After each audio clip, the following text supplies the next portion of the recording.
let's move on to the advanced level.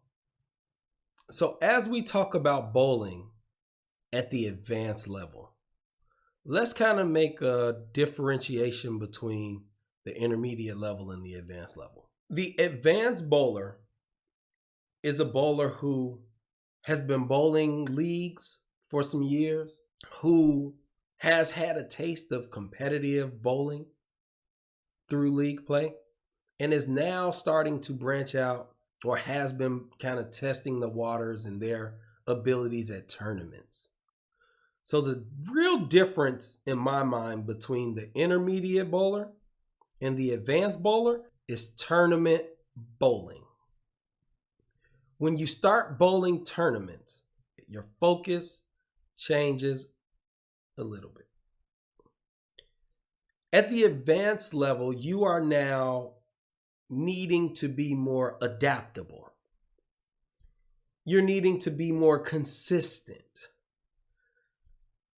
You're needing to be more strategic about the bowling balls you choose. You're looking to be more competitive. End of story. You're looking to be more competitive.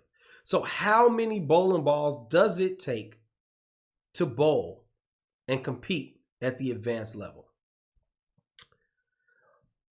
I believe it takes 6 to 9 bowling balls to compete at the advanced level. At the intermediate level, you had 3 to 4 balls, right? So you got basically one bag.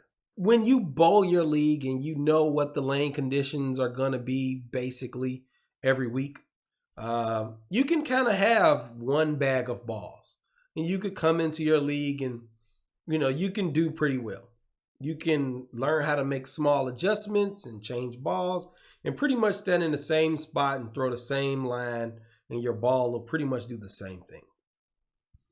When you bowl tournaments, you don't control the lane condition, because now there's no agreement between the house and the league to say we're going to put the same shot down every week or whatever it might be.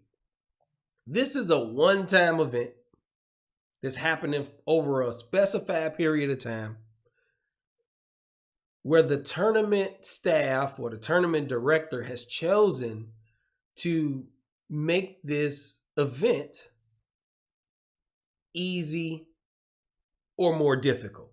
And they do that with that lane machine and that oil pattern that they put on the lane.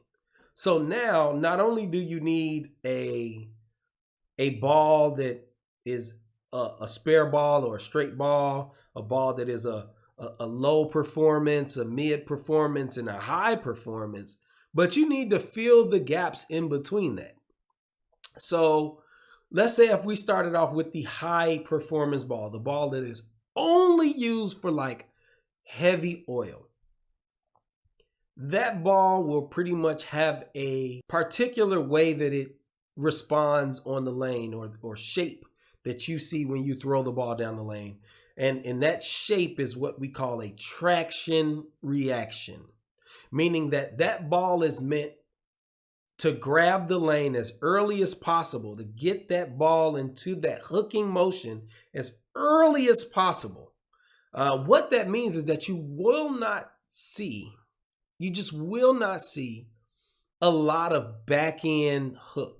You won't see that ball cover a lot of boards down the lane, because that ball has used up more of its hooking energy early on the lane. That's not always useful when you're bowling tournaments, right? So you'll need something that, step down from that, something that is still very strong and aggressive when it comes to the cover stock, but can store a little more energy, can react in the middle part of the lane to get that ball to start its hooking motion, and have a more angular or continuous motion down lane to get to the pocket to give you higher scores, right? So if we had 4 balls, right? We had a spare ball, the low end ball, the medium ball, the high end ball. Now we've got 5 balls, right? We've got a 5th ball, something between that medium ball and that high end ball, right? So then we also, I believe, need 2 types of medium to medium high end balls. We need something that's angular and something that's continuous. So the difference would be an angular ball would make a big, strong motion farther down the lane, going towards that pocket. It will be sharp, it will be aggressive, it will be very noticeable. The continuous ball motion will kind of look like the ball is just doing like a smooth arc, right? When it's going down a lane and it gets to that back end part of the lane. It will be kind of smooth and just continue to keep moving at the same pace to the pocket, to the headpin. Why that's important is because depending on the pattern that you're bowling on, you don't always want your ball to have a sharp diving angle into the pocket. We've all seen while we've been bowling people who leave what are called splits or rails, where there is more space between the pins than not. So essentially your ball can go between the pins without hitting either one. That's what we call a split. When the pins are together, it's just a multi-pin spare. You got single pin spares, multi-pin leaves, and then we have splits or rails. And we have washouts. So there are a few different types of leaves we can make. But those big, sharp, angular moves are kind of prone to leaving you with splits and washouts at times. So you don't really want that all the time. So you need to have not only bowling balls that can fit the performance envelope at every level, but you want to have bowling balls that can give you different shapes when it comes to your ball reaction. So that is what the advanced bowler is looking for.